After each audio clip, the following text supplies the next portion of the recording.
ওই সন্তানও বাবা মার হক আদায় করতে পারে না। হাফেজরাও যদি কোরআনের হক না জানে তাহলে কোরআনের হক আদায় করে কোরআনকে বোঝা সহজ হয় না।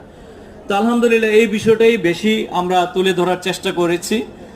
তো সেখানে হামজা জবর আ, হ্যাঁ এখানে আর্ট পেপার 4 কালার আধুনিক গবেষণায় আমরা যেমন হামজা জবর আ বা জবর বা তার সাথে অ্যারাবিকটা দেওয়া হয়েছে হামজা ফাতা আ হামজা কাসরাই হামজা দম্মাও। তো প্রশ্ন আসে এটা দরকার কি? আল্লাহ সুবহানাহু ওয়া তাআলা বলেছেন ইন্না আনজালনাহু কুরআনান আরাবিয়্যান লাআল্লাকুম তাআকিলুন, আমি এই কোরআনকে আরবি ভাষায় নাজিল করেছি যাতে তোমরা বুঝতে পারো।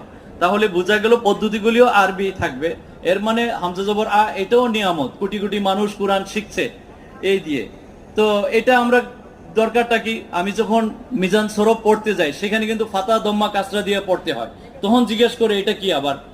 তো এটা তো নুরানিতেই শিকার কথা ছিল। তো আলহামদুলিল্লাহ এই বিষয়গুলি নিয়ে আসছি। তারপরে যখন আমরা হরকতের অনুশীলন